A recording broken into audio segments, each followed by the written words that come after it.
Hi, everybody. This is STEFAN MOLYNEUX from Free Domain. So I'm joined with Nick and Eric, two veteran law enforcement personnel, and we're going to talk a little bit about police brutality. I don't think there's going to be actual demonstrations this evening, but you never know how it's going to play out. But Nick, you, of course, are known to my listenership. Eric, you're new. Welcome, of course, and thanks for joining us tonight. You just came from church where you gave a presentation, though, again, not a demonstration on police brutality. No, 21 years with the force. Yeah, Nick, if you could just introduce yourself and then pass it along to Eric to make himself known to the audience, I would appreciate that. All right, yeah. So those of you that don't know me, got my start in the private sector, have quite a bit of time on there. Went into law enforcement, spent time as a deputy and a police officer. Moved on from there, expanded my education, have a Bachelor of Science in Criminal Justice, Counterterrorism, Homeland Security, and I write various articles for publications such as lawenforcementtoday.com. Over here is Eric. He is Eric Muldrow. Is Muldrow? I'm not massacring your name, am I? No, you're good, Muldrow. Muldrow. Yeah, okay, I figured as much. So this is Eric. He's a friend of mine. He has 21 years of law enforcement experience. Thought it'd be good to bring him on here to have a panel discussion regarding the constant accusations, rhetoric, defamatory language we hear in the media regarding police use of force with violence, and the constant narrative that today is basically accepted as fact. And I would argue it's really fiction, but that's why we're here. Well, thanks, Eric. What was your thoughts about, it's crazy how compressed this time frame is, because George Floyd was like a month ago. And before that was Ahmaud Arbery. And of course, we've had the more recent one in Atlanta. What was your experience in seeing this stuff and then seeing the rhetoric begin to pile up, the defunding, the cancellation of the police and all of that? How's that been for you? It's been pretty... Well, being the fact that I'm somewhat removed from the field because I'm not currently employed, I'm retired as of 2014. I wasn't as locked in as those who are currently working, but the mere fact that I did it for so long, it's a huge part of my life and a huge part of who I am. And if I could do so, I have a YouTube channel called Code Red Conversations where I discuss these issues. I pretty much break down law enforcement uses of force and situational awareness, and I try to help the average everyday citizen try to understand these events. So even though I may not be working in the field as far as a boot on the ground, so to speak, I'm still very active in what goes on. So when I saw all this rhetoric taking place, it was shocking on one end, but then at the same time it wasn't, because it seems like there's been a steady build over the since 2014 or so, especially with the Eric Garner case. There's been a steady build in Black Lives Matter getting involved, where they've been pushing this narrative. It wasn't so much accepted as a mainstream perspective, but nowadays it seems as if everybody's on board. Well, it's got to be pretty rough for cops, because I've sort of put myself in those tight shoes and sit to myself, oh no, it's an election year. Oh no, please, right. Heaven above, save us from the politics of the election year, because it really does seem like regular as a bloody clockwork.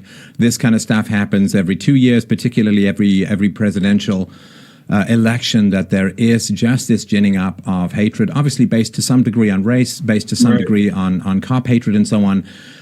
Do you think there's more to it? I mean, we know that there's sort of Marxist elements, there's heavy leftist elements in Black Lives Matter and so on. It's not like they hate the police. They just kind of hate the West, the market, freedoms, conservatism, you name it. Right. But what's the perception of cops? Do you guys brace for this election year stuff, or is it just hope for the best, or how does that play out? Oh, you want me to respond, or Nick? Sure, yeah. Yeah, I think most cops just go about their everyday lives. They just do what they do. And I don't know how many think, okay, well, we're coming up on an election cycle, let's prepare.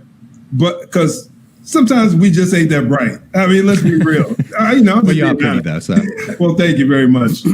But I think there are a lot of people, most of us just go about our everyday lives. And then once the rhetoric starts to come, we're more reactive, unfortunately. And I think a lot of times we get that from our departments. We're reactive. We're not proactive. Instead of looking back and considering, okay, we're coming up on an election cycle, things are about to heat up, let's prepare for it.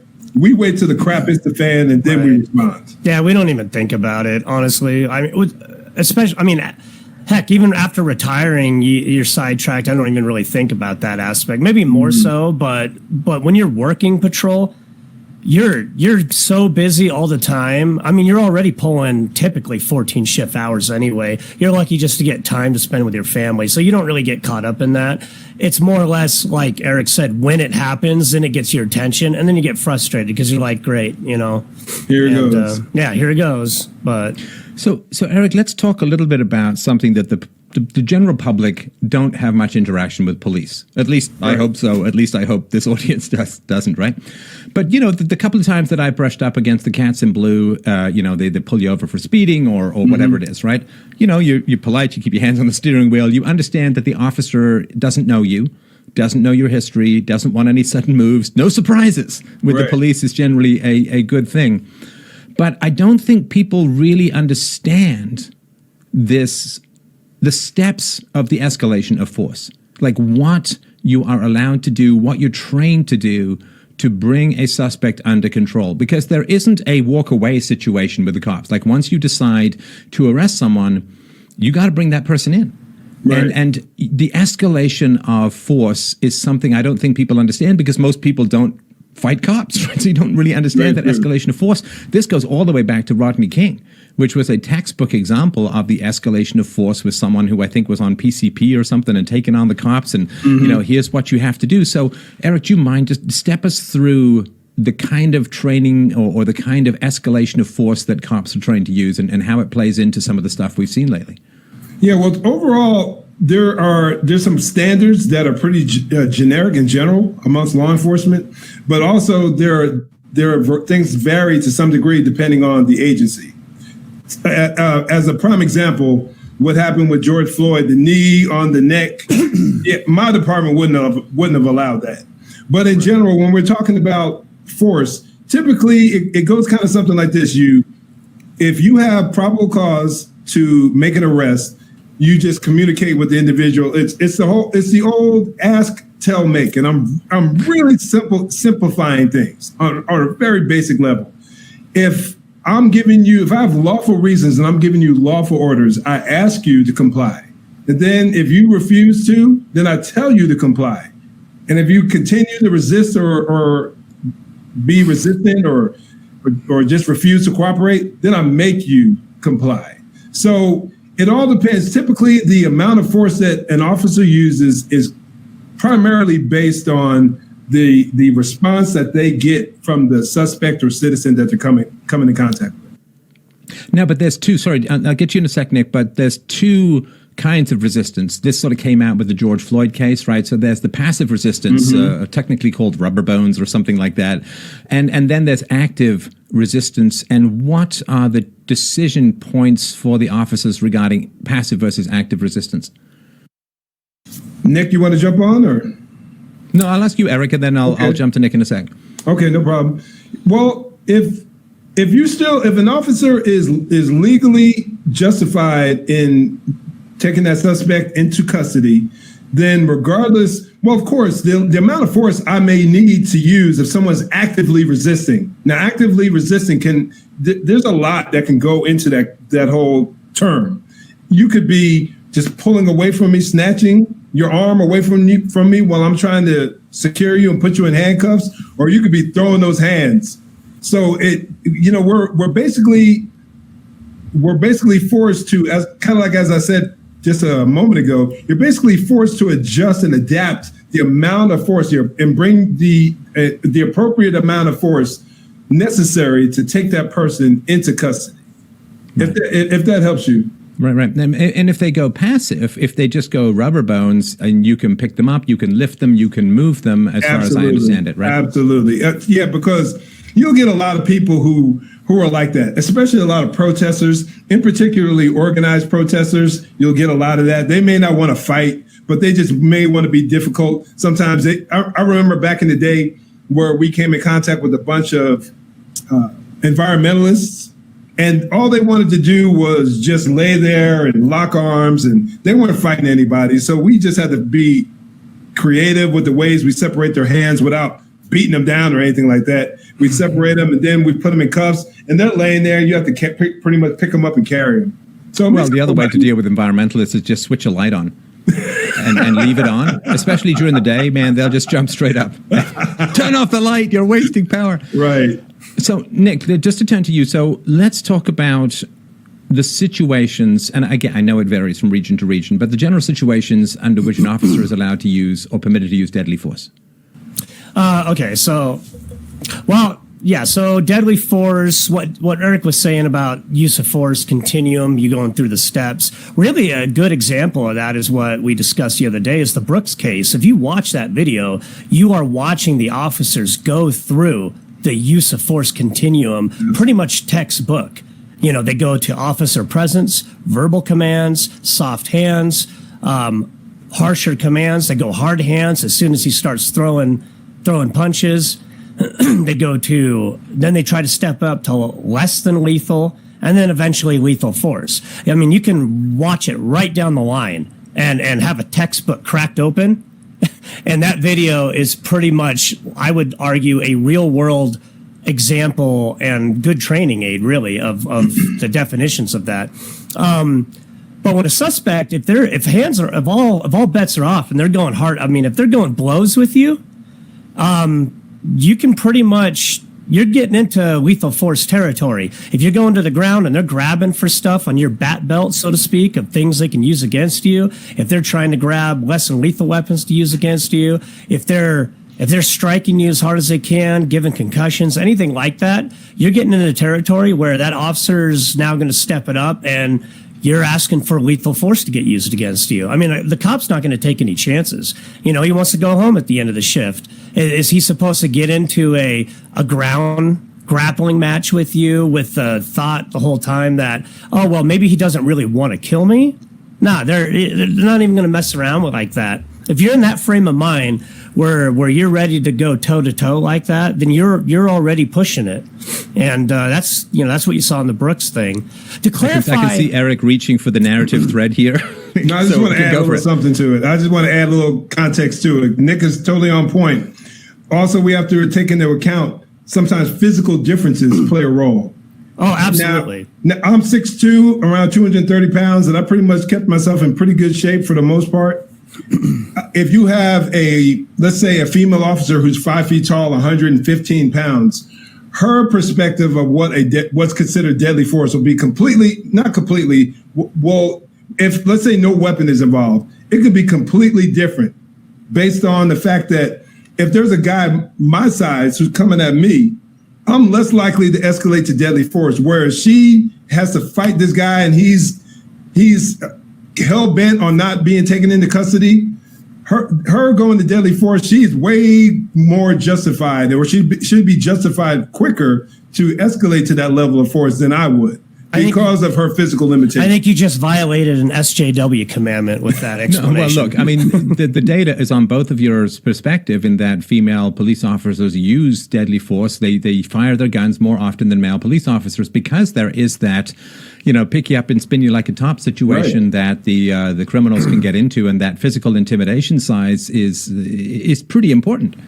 Well, there's a famous video you may remember that came out years ago where there was this very large, probably I think 6 foot something, large built black male, had a warrant out, I believe. His daughter was with him, female officer, state troopers. She should call for backup. She tried to hook him up, spun around and just clocked her right and just knocked her out cold, and then proceeded to beat her really bad. She was in the hospital for a long time, and he turns to his daughter, says, "Sorry, honey, daddy can't go back to jail."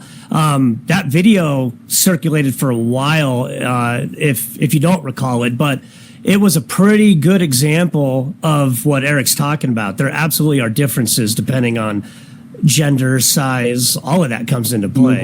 No question. There's an even more recent video where a officer, I think it's in California, Southern California somewhere, where a female officer is on the scene and she's getting it. I guess it was a mentally ill suspect.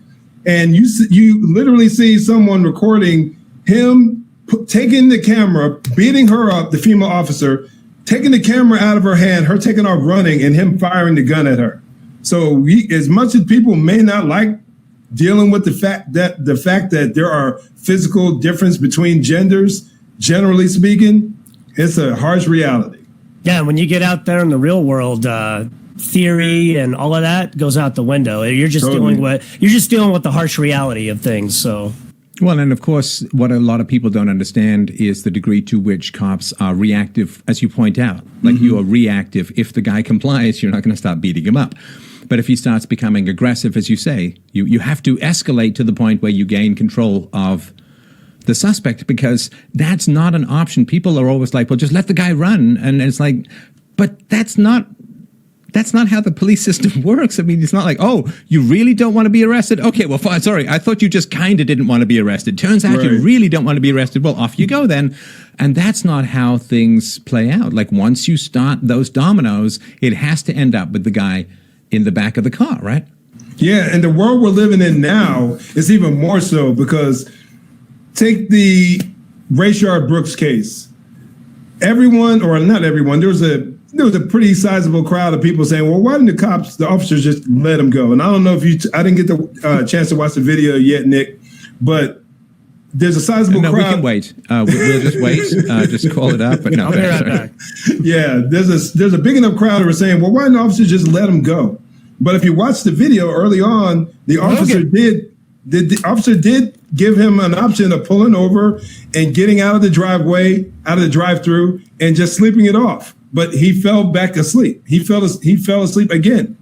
So, but you have a big enough crowd that believe that. Now, let's say, but I think I definitely know we're in a time where cops can't do right at all, regardless of what they do. Let's say they did let him go, and the guy takes off and runs, and he comes back later on, gets in his car, and then he ends up killing someone because he's drunk.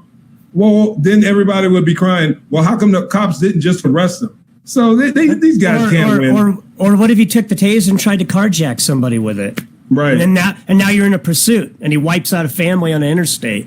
It would go back to the cops. No one would blame him. It would be the cops' fault. Or the other day I brought up Rogan, but Joe Rogan actually said on this incident, to my surprise, he said he offered to call an Uber. He told the cops he would call an Uber, and I'm like, oh, is that how it works? You get a DUI, and you're just like, oh, I'll call an Uber. It's all good. Well, maybe if you're Joe Rogan, you're given that option, but maybe not anybody else. Right. So, Eric, you worked in Vegas for quite some time, which, of course, is where you go as a cop if you just want to have a relaxing time and not deal with too many difficult people. And, it's like Mayberry. As far as you took the words right out of my mouth. That's exactly what it was like. When it comes to how things can go sideways really quickly and unexpectedly, what has your experiences been about how something that starts off, because, people are saying, hey, it was 30, 40 minutes just chatting nicely with the cops, and then boom, he just goes all lunatic, Rayshard Brooks on the cops. What are some experiences that you've had where it just goes like from 0 to 100 in a split second? Man, oh man, how much time do you have? We got some time, brother. We got some time. I could go back. I could give you the first one that popped into my head was an incident that happened when I was a corrections officer in the county jail here in Vegas. So we're transporting this guy back from court. He's being mouthy. He's mentally ill. He's being a little mouthy in court, so the judge wants him gone. So I'm getting ready to go and give myself some snacks. Wasn't donuts, for the record, but I'm about to go give myself some snacks. And one of my buddies is like, hey man, help me escort this guy back to his cell. I'm like, man, I don't want to. He's like, come on, man. And then I'm sitting in the cell. I'm sitting in the elevator talking to the guy, and we're having a normal conversation. And out of nowhere, this guy just hauls his head back and he slams it right into my face. Out of nowhere. And that was the one time. That was the one time in my law enforcement career where I lost my cool. Did you give him a stern talking to? Is that what you mean? I put the finger wagging, and I just said, "Don't you do that? Don't you ever do that again?" I'm putting you in the naughty corner. You are grounded. Harsh language. But that's a low scale example of how quickly things can erupt when it goes from 0 to 100 miles an hour, and I think this whole dialogue discussion when it comes to the average everyday citizen questioning police, and I'm not saying that citizens don't have a right to ask questions and ask tough and challenging questions and expect officers to be held to high standards. I'm all for that 100%. But oftentimes when I hear people making arguments or trying to be highly critical of officers, when you're involved in a situation that you have zero control over, because you can't completely control what someone else does, what the decisions they make. I just think they're so misguided. Oh, I've got a great one to tell you. Well, yeah, we live in a society of ultra-crepidarianism, right? Where now everyone pontificates about things they don't have any actual expertise in. But so even in situations where you think there's no threat, I'll give you a wild example. So I had to go bring in a young girl, a young teenager. She had psychological problems. So we were waiting for social workers to come, experts to do an analysis. She said she was hearing voices and whatnot. So we had to put her on like a suicide watch, and with another officer into the cell to check on her. And she's a young girl, and she's nothing, no weapons, right? You don't think there's going to be any problem. And she starts flipping out, saying she wants out, and she's wearing a skirt, and she reaches down and pulls out a tampon, used, and throws it at me. And I'm doing the Matrix trying to avoid this thing as it flies right by my head, hits the wall, and as I look down like, what just happened? And thinking I got away scot-free, I'm wearing a short sleeve uniform. She takes the goop and wipes it on my forearm, and I'm just like disgusted. And wow, yeah. So I've just wanted to mention I've decided not to snack during this show anymore. Like that's it, man. In fact, I may never eat again. I just wanted to let you all know that story. It's like that's it. I'm now going to be like 12 pounds the next time we meet. So you think there's no threat? Well, now you got a biological weapon being chucked at you.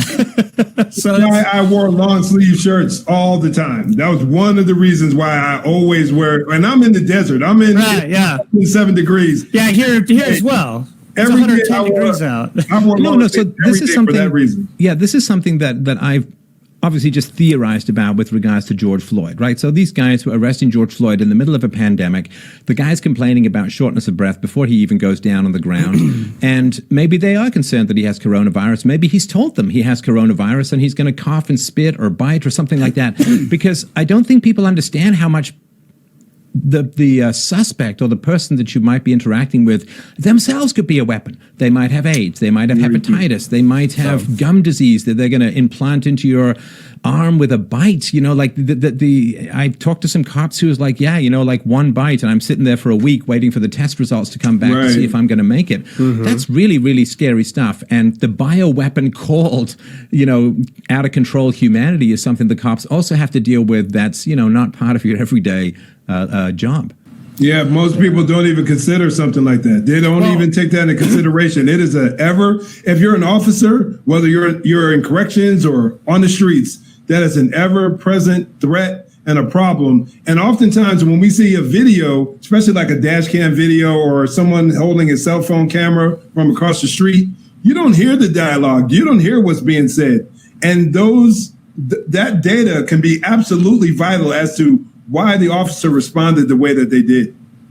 Yeah, the one thing I wanted to mention on the Floyd thing, because what makes that case so interesting and complicated, even though some people think it's straightforward, is a lot of people don't realize that excited delirium is real. Even though it's not well understood, it's a real phenomenon. And there's been plenty of videos since the Floyd thing come out showing suspects restrained in multiple different positions die while having these substances in their body. And with Floyd, the thing is, when they put him on the ground, you could say, well, why did they put him on the ground? A lot of departments actually have a policy for excited delirium where you're supposed to restrain them and keep them from moving while EMS is on the way. They did call EMS. They were on the way. They were restraining them. So all of that actually does parallel with what you would do if they thought that was an issue. The report did say that they were talking about excited delirium as a potential concern. And so another policy is if they have it available, you're supposed to administer a sedative. But you don't always have that. They may have not had that. So when people say, well, why would he restrain him, especially with the knee on the neck? Well, here's where it gets sticky. if he's using a restraint that the policy in the manual says it's not deadly, and they were trained it's not deadly, and you look up the scientific studies to support the policy that says you cannot asphyxiate somebody this way, just because it looks like you can, doesn't mean you can. And so if he was trained that, and he's going off of what he read, and he goes, okay, well, I'm just going to keep him here like this because it says I can't kill him using this restraint. People yell at you all the time. Just because someone's yelling at you, it doesn't mean you're just going to go, oh, okay, well, they're yelling at me, so I'm going to do whatever they want. That's a pretty common theme. So when people look at that and they go, oh, that's murder, not necessarily, because if he's sitting here going, I didn't know he was going to have a problem. I was taught this wouldn't cause a problem. But then the medical report later comes out and says, well, that's not what caused the issues. The fact is he had methamphetamine in his system, fentanyl in his system, coronary artery disease, heart disease, and a potential excited delirium scenario. Yeah, this gets way more complicated than people realize. And I'm not sure that piling a sedative into a guy chock full of fentanyl is actually going to help the situation. Yeah, that could have caused What do you think a of that? Because I remember when I first saw that video, I was like, oh man, there's just no way. Like this is the worst thing I've ever seen in law enforcement. But I do remember even when I tweeted about it at the time, it's like, it's hard to see how this could be justified or how this could be something that is according to policy. But I'm not a cop, so I need to wait. I don't want to rush to judgment, and maybe they are guilty of something. I don't know, right? But as I was talking about with Nick, it is a much more complicated situation than, you see just from that, admittedly, absolutely horrible looking video. Right. Now, I think that I have my background entails, when I was in the Army, I was a medic, and then I'm a jiu-jitsu guy. When it comes down to Brazilian Jiu-Jitsu and martial arts guy. So we actually did have hand-to-hand combat to see who was going to be in the middle. And obviously Eric won. That's pretty good. Yeah. Am I getting a goose egg? Something like that. So when I saw that tactic, I was just dumbfounded. I didn't see how that anyone could consider that wouldn't be problematic. That's just my perspective. But at the same time, I do come into the situation with a little more knowledge than the average everyday officer, because a lot of officers, I was an EMT, I was a combat medic in the Army, and there's certain things, and I'm not saying that the knee on the neck was the sole reason that Floyd died, but you do have conflicting information between the different medical examinations. The information, it's a little conflicting. So it's still up in the air. There'll probably end up being another one. I don't know. But I find it difficult in the day and age that we're living in, how someone could think that holding someone in that position for almost 9 minutes would be a good thing. That's pretty much where I lie. And granted, I haven't studied every aspect of every detail. I haven't read all of the facts, but I just have a lot of trouble believing how common sense wouldn't kick in. And then you had some of the other officers who were telling them to change positions. There is such a thing as positional asphyxiation, and he was cuffed. You had multiple officers there. For me, I would have sat him on the side, rolled him up on the shoulder, and I would have held him up against the vehicle and kept him restrained. That's what I would have done, because I've done that on multiple occasions. I've been in almost the exact same situation on countless occasions. And I just have a lot of trouble believing that just holding someone down like that for that extended amount of time was a wise decision. I think it'll end up catching up to him. I agree with Eric in the fact I would have done the same thing Eric just said he would have done. However, I have to concede that I'm looking at it from a biased point of view because I wasn't trained that way. So if I was a Minneapolis officer and I was trained the way they were, I don't know. Would I have used that? I have no idea, because if I had a DT instructor train me on it and they're like, you can use this and it won't result in death, then I don't know how I would look at it. So I have to recognize the fact that I have a bias built in that even though I wouldn't do it and most cops wouldn't, training varies. So that's where it gets hard, because I don't know what I would do depending on how I was trained. So because like for my department, we were told to avoid the neck. From basically day one of defensive tactics training, you avoid the neck unless you were in a deadly force encounter. Right. So it just seemed, but Nick, I'll have to concede. I agree. If someone who doesn't know anything about defensive tactics doesn't consider the possible medical ramifications, he doesn't know. He's just an officer. He's just going with what he's taught. I think ultimately the department is going to take the biggest hit. But at the same time, we're in a day and age where Chauvin, I don't think he has any chance whatsoever of getting a fair trial. That's my personal opinion. And he will be the fall guy, most likely. Well, so with regard to, we can get into the details perhaps another time, but with regards to the two coroner's reports, so the first coroner's report said no strangulation, no asphyxiation. It was not the cause of death. Now, the second guy hired by the family, he said, there's no indication of compression around the neck, but he also said that it would have vanished by the time he got a hold of the body because it kind of bounces back and all that kind of stuff. And, my big concern is with this, that they're going to have a trial. And because I think they're overcharged, because they haven't released the body cam footage, like that to me is pretty important. Like if we're going to have this rush to judgment, let's at least have the facts, and the fact that Keith Ellison is not releasing the body cam footage or the dash cam footage.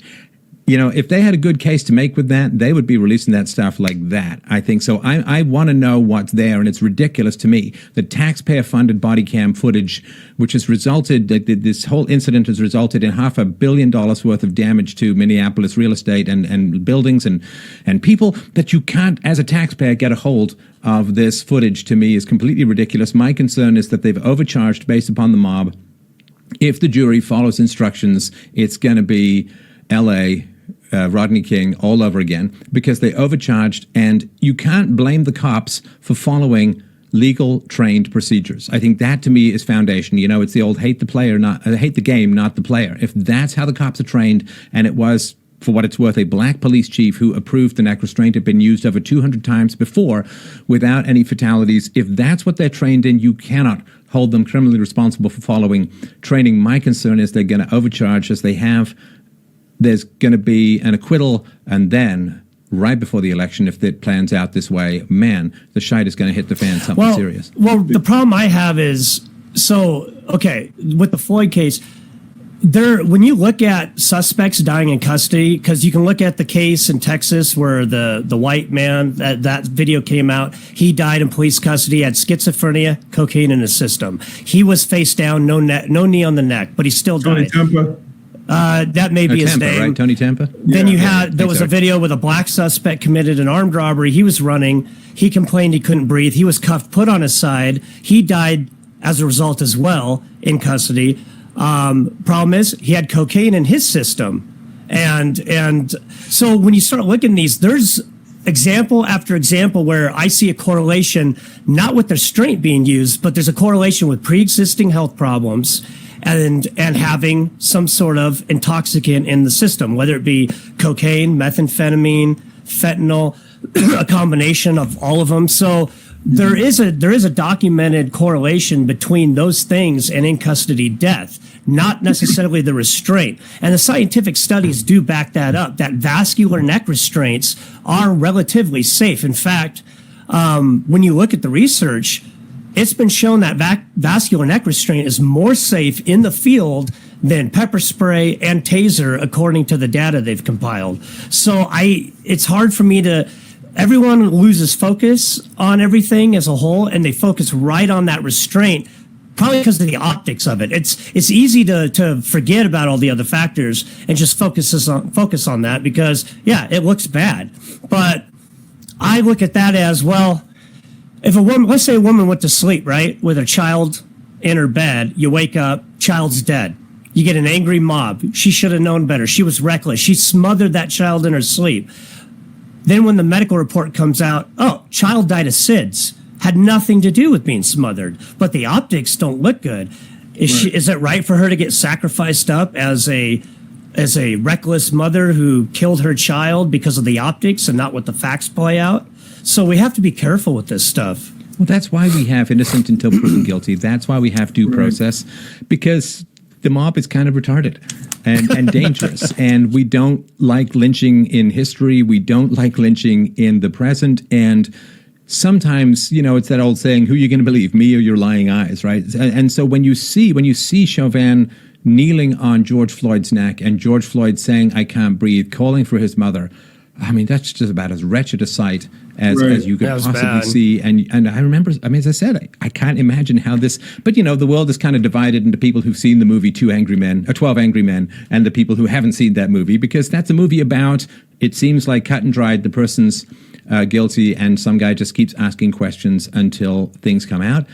And that's why we have due process. That's why we have the capacity to confront your accusers and the preponderance of evidence. And we have physical evidence being entered into, and we have lawyers. I mean, you have to have that stuff, because a lot of times what seems cut and dried is way more complicated. So if you guys wanted to add more to that, that's great. I did want to pivot to... I was just going to say real quick before we change topics, I do have one criticism of the medical report, the second one that came out by Dr. Baden, and that is, in that report, they listed, well, the drugs in the system is for information only. It had no relevance to death. I don't see how you can make that point. That seems way preliminary to just say dangerous levels of fentanyl and meth aren't a factor with somebody with heart disease and coronary heart disease, number one. Number two, there's a stark contrast between the two reports, and this is going to be problematic in my opinion, and that is the second report that came out. They're claiming he was a young, healthy man with no pre-existing health conditions at all. They're saying he didn't have heart disease and coronary artery disease. So which one is it? Clearly, he either did or didn't have it. If the first medical report saying he did have those problems, if that is true, then that, to me, would call into question the validity of the second report entirely. Because how do you make such a huge mistake where you don't even recognize easily identifiable health problems like that? So it'll be interesting to find out what plays out on that one. So let's just talk about the general issue of criminal history. And a lot of people are saying, well, these three people, Ahmaud Arbery and George Floyd, and so the fact that they had criminal histories, people say, well, that doesn't mean that they should die. And of course it doesn't mean that they should die. I mean, absolutely. But as cops, when you were cops, how much did, you look up the license plate and you get that scrolling list of criminal history, gun charges and home invasions and all of this kind of stuff. How much does that affect how you approach a suspect and your level of wariness? Well, if you're going to police with any level of proficiency, it better affect the way you approach the situation. Now, just because someone has a history, and it could be a pretty extensive one or a violent one, doesn't necessarily automatically mean that he or she is currently violent today. But it should cause some red flags to go up, and you should be a little more aware than you would if you stopped someone and you ran their plate, and it's someone with no criminal history whatsoever. You'll naturally approach the encounter. You should naturally approach the encounter with a lot more caution, being a little more mindful of their actions, of what you're doing, making sure you keep them in your sights, making sure you keep your eyes on their hands and on their movement. It just helps keep you safe and helps keep you alive, because if someone has demonstrated already that they have a prior history of violence, only common sense could tell you that, yeah, there's a possibility that he or she may go there again. In that a common thing, one of the best predictors of someone's behaviors or past. Absolutely. Yeah, and the other thing too has struck me as well is that if somebody's on probation, or if it's like a third strike situation, or if they go back in front of a judge, things could go really badly for them. I mean, just trying to put myself in those shoes, like the amount of despair and rage and fear and frustration, and I can't go back. Like, what was that the guy said? I'm not going back. Sorry, honey, I'm not going back to jail.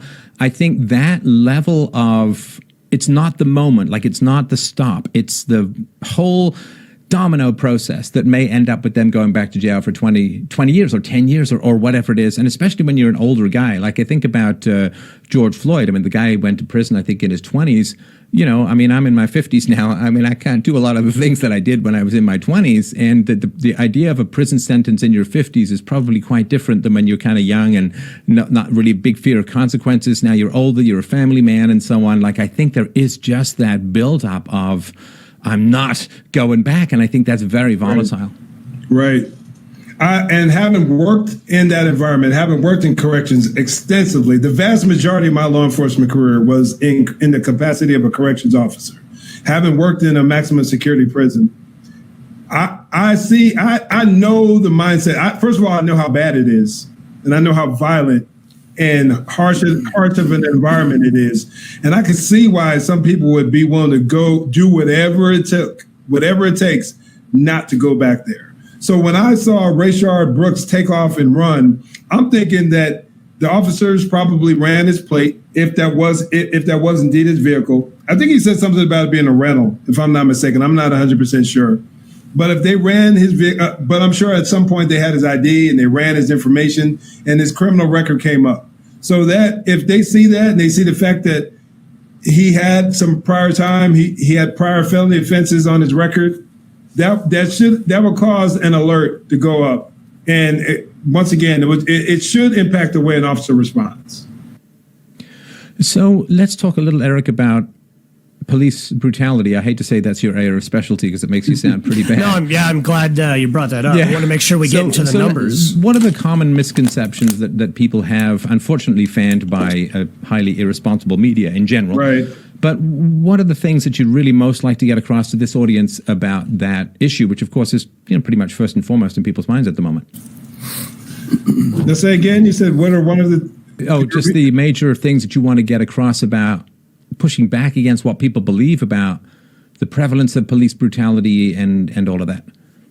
What I like to do oftentimes, and that's one of the things I did today in my presentation that I spoke on earlier, is try to get people to view this entire discussion from a 50,000-foot view. And I usually break down the numbers. I tell them how it's estimated that there are anywhere between 500,000 to 2 million police officers in the United States, conducting anywhere from 100,000 and even on the high, or 100 million, and even on the high end. I've heard recently Heather McDonald was quoted as saying that police officers make somewhere in the neighborhood of 375 million contacts with the public every single year. So if we take the Washington Post as an example, because unfortunately right now that's probably the most extensive amount of data we have in the area of police shootings.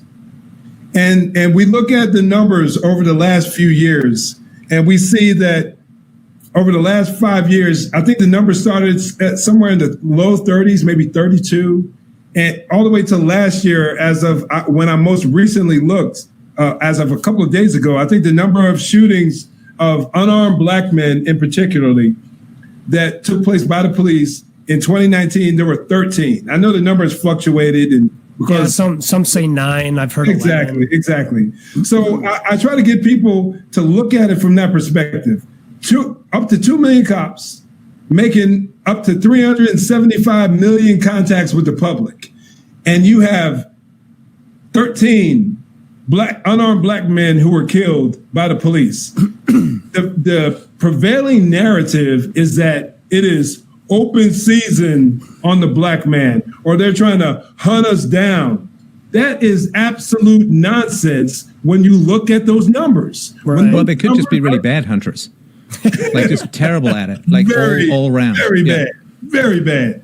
And right. So I constantly point to that. I'm like, it just doesn't make any sense. Right. Whatever. Go ahead, Nick. Well, I was just going to say, the Washington Post stats you're talking about, I just read an article the other day where CNN brought up this new study, and you can see where they're trying to force the stats to fit the narrative. So this one researcher, and I would like to give the benefit of the doubt and say, well, maybe they just didn't do the research very well. Never but give them the benefit of the doubt. I will not allow that on this show. Well, this was not allowed. Well, this was a particular researcher, right? This is a professor at a university. So I was thinking, okay, did he do this research sloppy, or is he just trying to get this narrative to fit? Well, here's the problem. He goes. What he did is he separated armed suspects from unarmed suspects, and then he lumped the unarmed suspects into non-threat to police. Well, that doesn't work. Just because someone's unarmed doesn't mean they're not a threat. We saw that with the Brooks case or Michael Brown. He tried to forcefully take the officer's weapon away. So that doesn't equate into non-threat just because they were unarmed. And so what they tried to say was, even though more white people were killed by the police than blacks represented disproportionately a higher frequency of interaction for the population, is what they tried to say. So therefore, there's a discrepancy that must be blamed on a racial component. The problem with that argument The problem with that argument is A, just because they're unarmed doesn't mean they're not a threat, and B, when you've got, and they like to say 13%, I'll push back and say no, it's more like 3 to 4%, because it's typically young black men between the ages of 15 and 25 that account for roughly half of homicides in the United States and armed robberies and other crimes sprinkled in there. You can't say that, Nick. You're a white guy. You can't bring that up. All right, I'll let you take the ball from there. You go ahead, Eric. Nick is a white guy, but he's voiced by a black actor. So I think Simpsons, while that's totally fine. Totally fine to say that. Totally fine. Yeah. Okay. We're going to do racial disparities in crime. Look, Eric knows these numbers. Solve it all. Let him do it. Let's solve it all today. All solutions will be brought to the table, because look, that is a big question, because of course, as Nick points out, there is a disproportionate amount of crime. East Asians are the very nice people, like Japanese and Koreans, and they commit less crime than white people. White people commit more crime than them, and Hispanics more than whites, and blacks more than Hispanics. And there is, of course, the argument say, well, the cops are unfairly targeting, but the problem is that the crime victimization surveys, which, well, Eric, you know this. Why don't you, I don't want to lecture the cops about all this kind of stuff, but if you've read about this stuff, why don't you take us through that? Yeah, Eric's real read up on these numbers, so. No, I mean, you pretty much nail it. And Nick was already going there, so I'm just going to kind of piggyback off of what he said. One of the things that I always try to bring up is I just point people to the fact that if you want to have an honest discussion, and that's the key factor, if you want to have an honest discussion about all these issues, if you're really trying to come up with a possible solution, I don't find you credible if you refuse to acknowledge the inordinate amount of crime that plagues a small aspect, a small percentage, and Nick broke it down really well, probably less than 3% of the population. If you're not willing to address the inordinate amount of criminality that plagues certain parts, a small percentage of the black community, then I don't think you're trying to be credible. If all you want to do is just simply try to point out the fact that there's an ethnic bias, that it's black on white, so therefore it must be racist, you're being crazy. And I don't want to be repeating what Nick said. I think he's talked about it. When you're looking at 50% of the population, that blacks are responsible for over 50% of the homicides, 50% of the robberies, over 40% or around 40% of all the violent crime that takes place in the United States. And that has been consistent figures over a series of years, it's not an anomaly that took place in 2018 or 2019. This is a consistent issue. And you have to step back and be willing to acknowledge that there are problems, and not all cultures are created equal. And just because someone says is black and they've come through hard times, we can acknowledge those difficulties. We can talk about the fact that fatherless homes and the impact that has on the upbringing of a child. But you have to look at these factors and stop taking the cowardly route and assuming everything to be racially motivated. Well, think about this. In 2019, right, it was between 9 and we said 13 unarmed deaths, right? There were over 7,000 homicides in the black community. One black killing another. Did you know that the number one cause of death for a young black male between the ages of 15 and 25 is homicide? Absolutely. The number one cause of death for a white young male the same age is car accidents, clumsiness, ATVing. It's the third cause of death for white young males. So think about that. That's just that should make your head spin. And you can't look at those numbers and then just be so dismissive. And anytime you see a disparity, go, oh, it's racism. That doesn't compute. Well, okay, and I just wanted to point out as well, so, the argument which is put forward by some is that, well, it's just that the cops are unfairly targeting young black men, and that's why they get arrested more, and that's why they get targeted more, the stop and frisk and all of that. The challenge to that is that the crime victimization survey, which is done in America every year, matches almost to a T the arrest records, right? So, like, if you say, has your home been robbed or whatever, was it, what was the race of the robber and so on? The people who've been the victim of crimes identify criminal activity almost exactly to a T as to the cops and who they arrest from a racial standpoint. And so then you have then it's a conspiracy of everyone. Like then some woman gets raped by a guy. It's a white guy. And she goes and reports it to the police, but she lies and says it's a black guy. And she goes through the whole process and the lineup and that is really, and this happens millions of times across America. That to me really starts to stretch credibility. And this what's so frustrating is that there are incredibly powerful and important conversations to have about the source of criminality and alienation from mainstream culture and rap culture and single mother households and all of that. There are really, really important considerations to talk about this for people who actually want to solve problems and reduce the amount of violence in America, in black communities. Because, as you know, better than I, Eric, I mean, it's the black communities, and Nick, it's the black communities suffer the most from this kind of violence. Held hostage in their own communities by this kind of violence, and just jumping straight to, ooh, it's white racism. It's like, you're not solving problems, and these problems really need to be solved. Okay, I'll shut up now. No, I was just going to say, what Eric pointed out, though, we're mainly reactive, right? Think about that. We're reactive. You wait where are the police going to spend most of their time?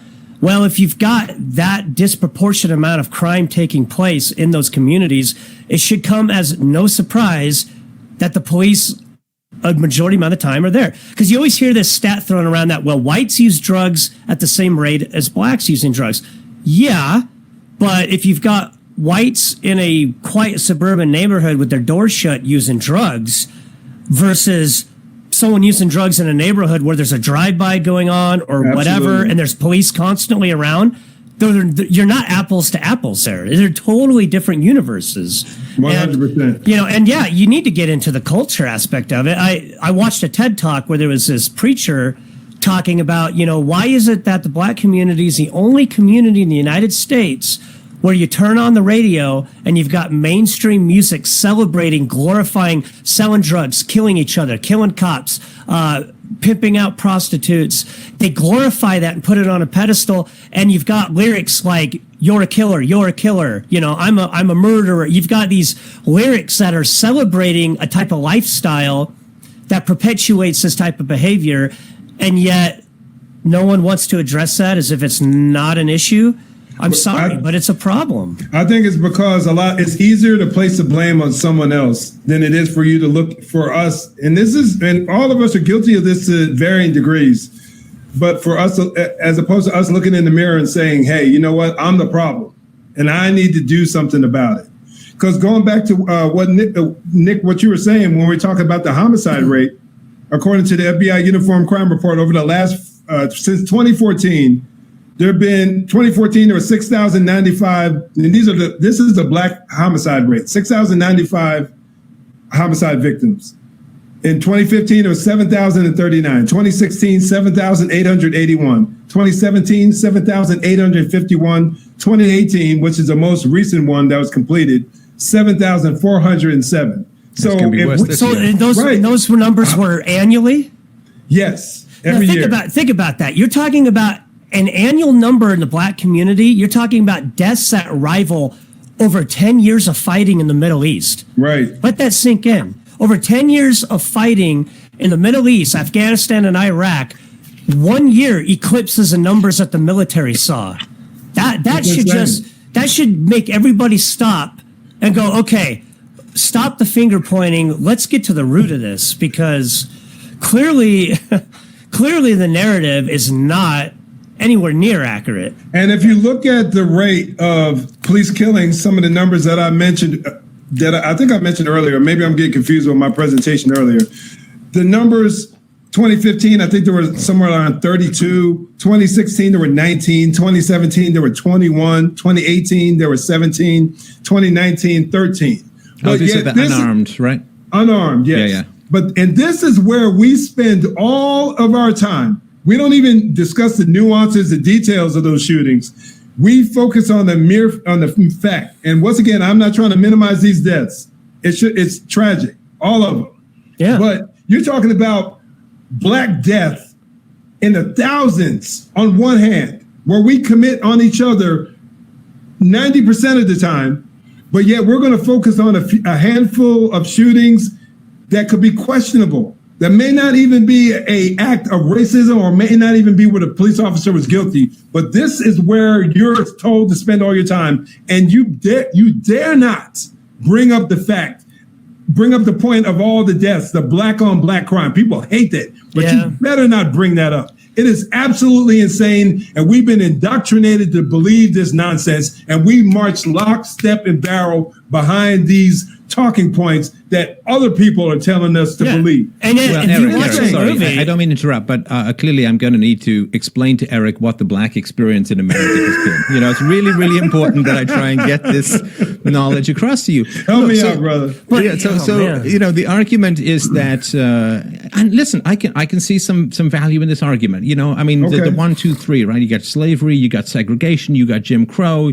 you know, it's poverty, single mother households. All of this is a legacy of the brutality of the black experience in America, and there's anger and so on, and that's the causality behind it. And what do we do with that argument? I mean, I can see some value to it. Hold on one second, Nick. Hold on one second, Nick. Let me jump in real quick. I'll put a pin in it. Yeah, no, real quick. Now that argument would hold water if you're talking about what took place closer to post-slavery, because once we start looking at the data and the information, and you start seeing how the crime rate was nowhere near where it is now, nowhere near where it was now.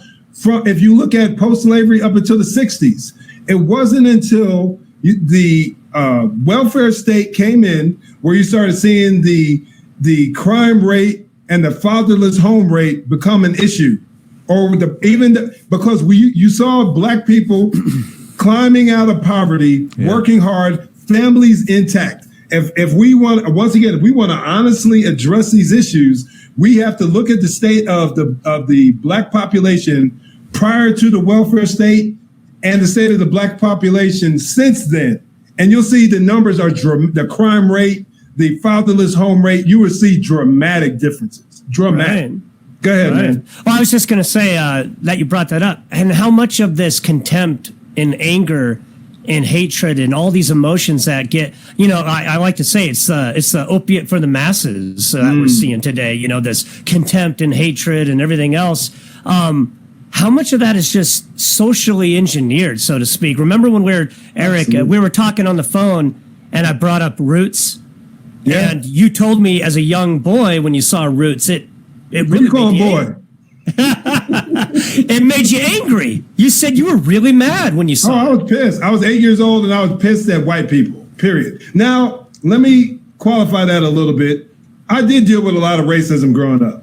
No question. Growing up in the 70s, I was born and raised in New Jersey. I dealt with racism on a pretty consistent level. It wasn't uncommon for me to be walking down the street and for someone to yell, "Nigger, go home." It wasn't uncommon for me to hear that. It wasn't uncommon for a police officer to stop me, at being the only black family in this vastly, predominantly white neighborhood, for a cop to stop me and ask me, what am I doing in this town? And I need to get my blanking A out of here and go back to where I came from. So that wasn't uncommon at all. I'm not justifying my anger, but when that was the 70s, you said? In 70s. This is 77, 78, all the way up till 81, when I really was dealing with racism on a pretty routine basis. So when now Roots that's enough to get angry about, in my humble opinion. Right, absolutely. So I got no problem with that. So when Roots comes out and you see them talking about these, and I'm a kid, I don't know any difference. I'm not going to do any. I wasn't doing any critical thinking whatsoever. I was reading. The most critical thinking I was doing was, can Iron Man beat Thor in a fight? That was about as critical the thinking that was going on in my head. Which Thor would clearly kick his butt. I know that. Anyway, but you see this story, so you assume, especially as a young man, that why would they put out something that wasn't factual? But then as time goes on, you start realizing that Alex Haley's account was basically, and he admitted it, that it was really just something almost like a mythology for black people. Yeah. But at that time, with everything that I was dealing with, not far removed from the civil rights movement, when you really look at it, number of years, 14 years, 15, 20 years tops, removed from the civil rights movement, when I saw that, I had something, I latched onto it, and it coupled that with all the crap that I was dealing with at the time. So I can understand that, but the big picture, and I think this is where you're kind of going, Nick, it was the fact that this information was put out there and it was and they knew that there was going to be a reaction. It was false information, you know. Exactly. And what's the goal here, right? It didn't unify people. Agitating, man. And there's a purpose behind it. You agitate enough, you keep black people angry enough, and then you motivate us, and you keep telling us that. I often like to joke and say that when you're born in the black community, you're given a birth certificate, and you're also given your Democratic voter's card. That's just how it goes. By Joe Biden personally, right? Because if you don't vote for him, we all know that we ain't black. We know that. Well, I was actually you're indoctrinated to believe that. I was black until about 3 days ago when I rejected Joe Biden, and it just not only I got the blue eyes, I got the whole thing, man. It's I can't go outside anymore when it's sunny. It's just horrifying. Right. And this is the thing too that's really, really frustrated me: the lack of care and concern, like genuine care and concern for the black community in America. As Jesse Lee Peterson points out, like the black community is like the canary in the coal mine. Like what they did to the black community, they're now doing to the white community. They'll do to the East Asian community, and they'll just mow through, rip up the families, make everyone dependent on the state, vote for bigger and bigger government, more and more socialism, and so on. And you know, I think if people had looked at what the welfare state in particular was doing to the black community and had said, oof, you know, we've really got to have some tough conversations about this because this is really going badly. As you know, like the welfare state literally pays women to have children and not have a father around. Like if there's a father in the household, you don't get the welfare. And it really is a trap. Like I was reading this data, you got to make like $70,000 or more a year if you're a single woman with 2 kids, just to break even with what you get for the welfare state. And that's really, like, so you're paying women to have children with the least responsible men who then can't be in the neighborhood, or can't be in the household. And you say, oh, well, maybe the black kids are sort of more susceptible to father absence. But then you look at how that tracks in the white community and other communities. It's like, it's just boys need dads. Boys need dads. It shouldn't need to be said after 100,000 years of evolution or whatever, but boys need dads. And if we'd cared more about the black community and had said, this is really going badly, let's see what we can do to change things, then we wouldn't have had this now, 60, 70 years of a snowball effect where you've got 2 or 3 or 4 generations of people. They haven't ever seen anyone have a job. They don't have, right. I mean, just think about it, right? I mean, you want to go for a job. When I first went for my job, when I was 12 years old or whatever, and I got a job in a bookstore, I go to my mom and say, hey, how do you apply for a job? And what do I do if there's problems at work? And you get all this advice. If that's all gone from the family, then you can't, it's really, really hard to enter into regular old straight working class society if you've been outside it for 3 generations and you've got that whole changing culture. And I just think if people had stepped up and said, this is really toxic for the black community, and it's like winning the lottery. So welfare is like winning the lottery throughout history. And we know what happens to people who win the lottery. It's really terrible for them as a whole, right? Yeah. If we'd stepped in, then we could have helped. But I think it's the old prop. It's a lack of love. It's a lack of love for your fellow man. It's a lack of love to say, this is really destructive. Let's have a constructive conversation about changing things for the better. But instead, we're just like, oh, well, there's just all these problems with violence, and I guess they just don't like having families together. And then the tidal wave grows, and now it looks like it could even take down the republic. Sorry, long speech. I've talked with Eric about these policies, like affirmative action. I've told Eric, I think affirmative action destroys the human soul. Because you have to be able to feel good about yourself and have pride and know that I earned it. I earned this. I worked hard. But with affirmative action, they plant that seed of doubt back in the mind. Did I really earn this? Did I really get this because I put in the effort? And if somebody can't honestly look in the mirror and know that they earned it, I think that just eats away at somebody. And these policies are destructive. I joked with Eric on the phone the other day. I said, it's funny because I feel like if you were to take like a Klans member and sit them down and say, we need you to come up with social policies for the black community, this is what they would design. They go, okay, well, obviously the black community, they're not going to be able to test as high on their SAT. So we'll give them 20 extra points. They're not going to be able to get into colleges. So we'll slot them in, and we'll force these companies to hire them because we all know that they're not desirable, right? So we're going to mandate it. And go down the list of these policies that everyone thinks are great, and they're not. They're completely destructive and insulting to what I think. I obviously this would be Eric's territory, but if I was on that receiving end of it, I would perceive that as to be absolutely a slap in the face. I think a lot of that depends on your perspective, because I'm not a fan of affirmative action, but I know there are a lot of people, there are a lot of black folks clearly that believe that we haven't come far enough away from the legacy of slavery, as Stefan was mentioning earlier, to point to where we get a fair shake in the black community. So their argument will be that we're still at a point where we need to be offered a boost because of institutional racism and implicit bias and all these other terms that they love throwing out. But let me back up a little bit on this issue, because I remember seeing a documentary. I recently saw a documentary that was actually from the 80s. I think it was 81 or 82. And it was talking about the welfare state in, I think it was like in Newark, New Jersey, or somewhere around New York. And they showed these young black single moms, teenagers, early 20s, who were on welfare, and their mom had been on welfare. And you see these generations that Stefan was mentioning just a few minutes ago. But I remember distinctly, one of the young ladies said, I almost hate the fact that I get this because it makes me lazy. That's what she said. And this is dang near 40 years ago where she made this statement, because she understood that she knows that she's getting this check every month, but at the same time, it keeps her from wanting to move up and move ahead and do better for herself, because when it's all said and done, all she has to do is go down and pick up her check at the end of the month or at the first of the month. So I think that there's some people who actually meant well when it came down to welfare. I think there's some, but I also think that nowadays, I think there's a little more, I think some of the plots and plans might be a little more sinister. They want to keep people down. I think there's some people, and I don't know what the percentage is, but I think there's some that understand that this will keep people down.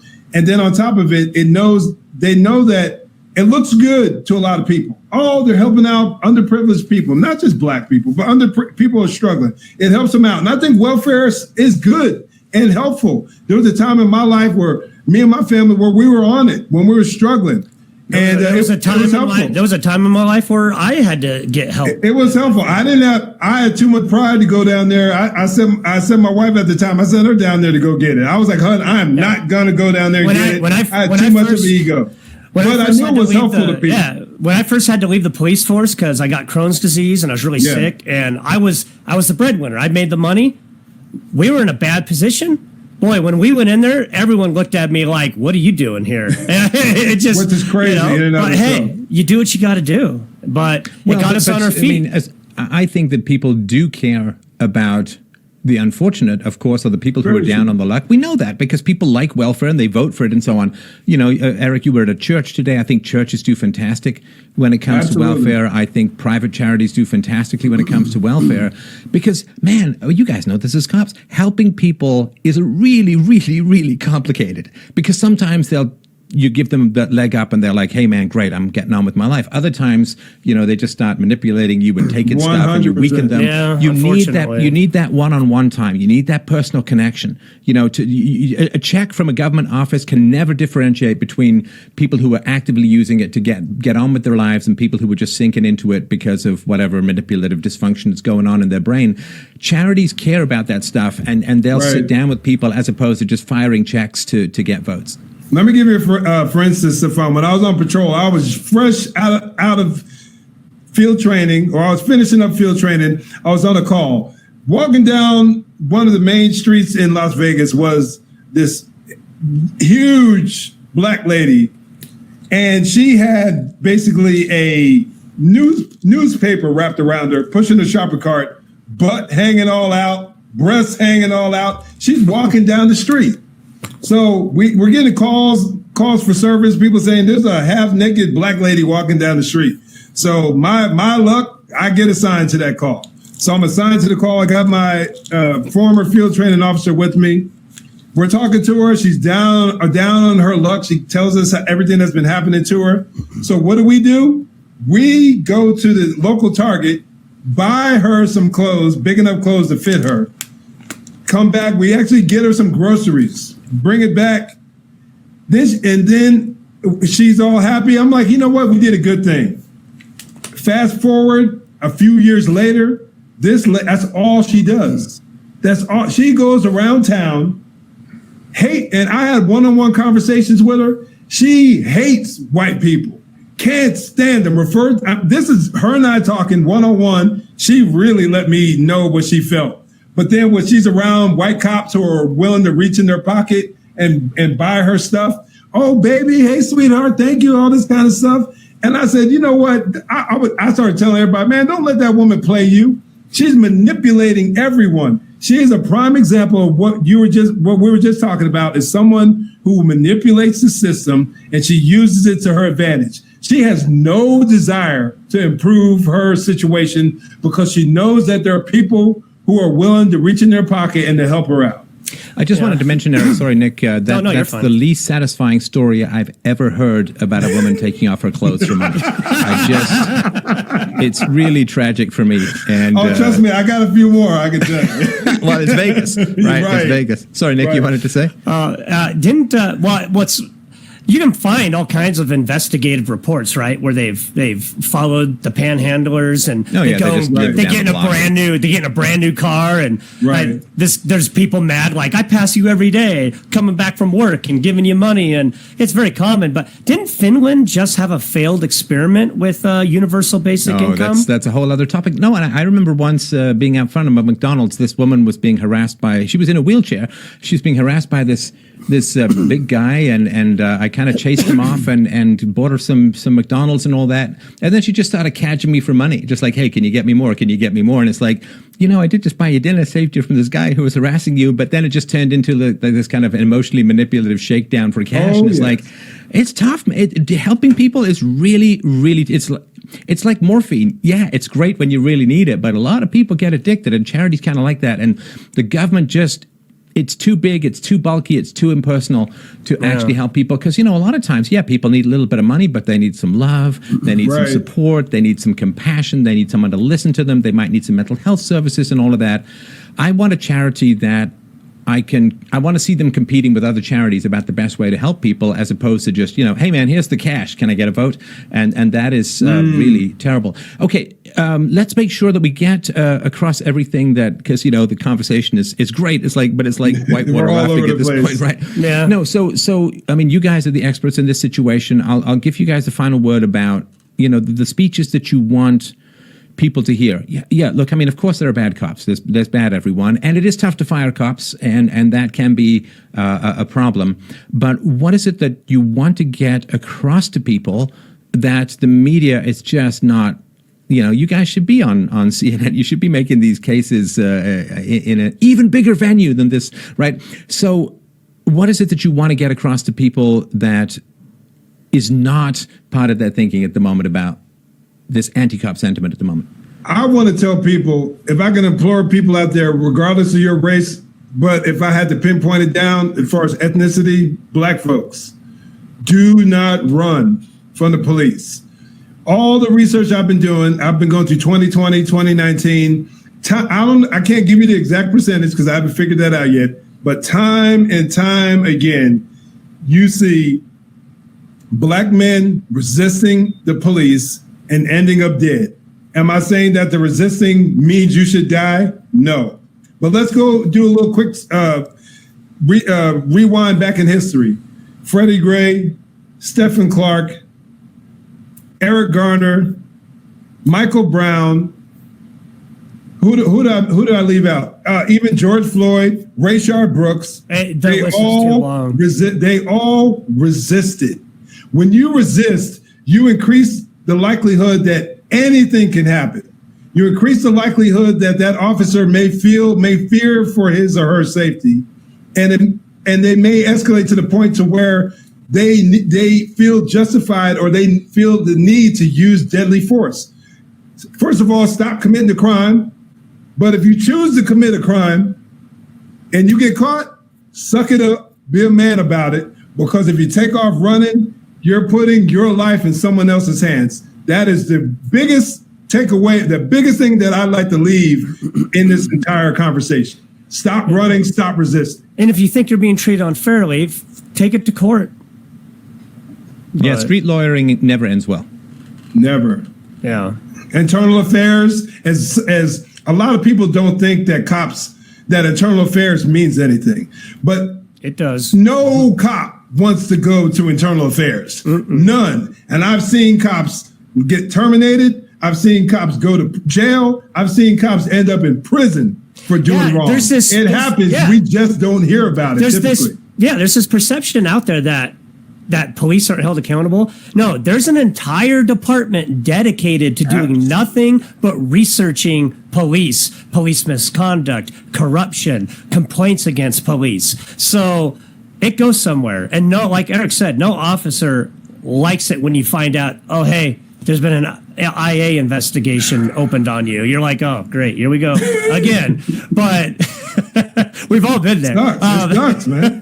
But I guess my takeaway would be, do your research. The data is there. The numbers are there. Don't listen to what somebody tells you. Read the source material. Right. All right? Don't listen to someone's interpretation. Look at the source material. Because there's been multiple university studies come out that says, actually, the police don't have an inherent bias in shootings. The police aren't doing this, aren't doing that. And every time that happens, out come the activists and the media fighting back going, we don't like what that study says because it doesn't take account of the disparaging numbers between this and that. But yet they themselves are leaving out a complete, like, all of the data. They're omitting all of the supporting data as far as what Eric pointed out with rates of crime, demographics, victim comparison with the crime, the victim reports. All that matters. So I would just say, you guys need, if you really care about this, then what matters? Is it the narrative, or do you care about the truth? If you really honestly care about the truth, then it's there. Read the data and push the truth. The narrative, at the end of the day, that's not going to save you. I get, and it's mindset and perception, right? Because when I was coming up, it used to be if I saw, if an old guy drove this nice car down the road, like, it would be something where my dad or a mentor, they'd say, hey, you see that? Mr. Jones there, he's got a real nice car, huh? Yeah, if you work hard like he did, you too can have nice things like him. You can have a nice car. But now we're living in this more prevalent society mentality of, that person must have screwed somebody over. He didn't work hard to get what he got. You are suffering because he took away opportunities from you and everyone else, and he's benefited from it. So that mentality really needs to be put on ice. And be good to your kids and keep them away from toxic influences. And if you're a dad out there and you haven't seen your kids for a while, don't be like George Floyd, who died, and his first round of kids didn't even recognize him on TV because they didn't know who he was. Like, don't be that guy. Call your kids, stay in touch with your kids. It can do a lot to help. So, Eric, you'd mentioned that you've got places people can find you on the internet. Let's make sure that people get a hold of you. I'll put the links below, but for those just listening, how can people find what you do on the internet? I appreciate that, Stefan. The main place where I do most of my work, where I deal with these issues head on, is my YouTube channel, Code Red Conversations. Code Red Conversations. You can find me on YouTube, Facebook, Instagram. Those are the primary places where I hang out and I engage people on these topics. And Nick, you're at Dial N911 on Twitter. Anything else? Yeah, you can find me on YouTube. There's a channel up. I don't have content uploaded yet. It's in the works, but you can find me and subscribe to there. Oh, and you know what? I just want to point this out because I think it's important. Eric would probably agree. To all the parents out there, stop using police as a scare tactic. Don't tell us we're going to show up and arrest you if they take something or if they don't listen to you. I've had too many calls where parents told their kids, if you don't listen to what I say, the police are going to come and arrest you and take you to jail. Don't do that. It doesn't That's a mom help. tactic, right? I don't imagine dads do that a whole lot, but that's a bit of a mom tactic. Yeah, definitely. Yeah, no, cops are not. They're not bungee dads. They don't just come in and make up for the fact that there's been no dad around for 15 years. Don't use them as social workers and so on. Absolutely. Guys, really, really appreciate the chat today. Let's do what we can to bring some balance to this conversation. I really, really do appreciate your time today. And I'll make sure that people check out your links below. I hope we can do it again. And thanks again so much. Thank you, brother. Thanks.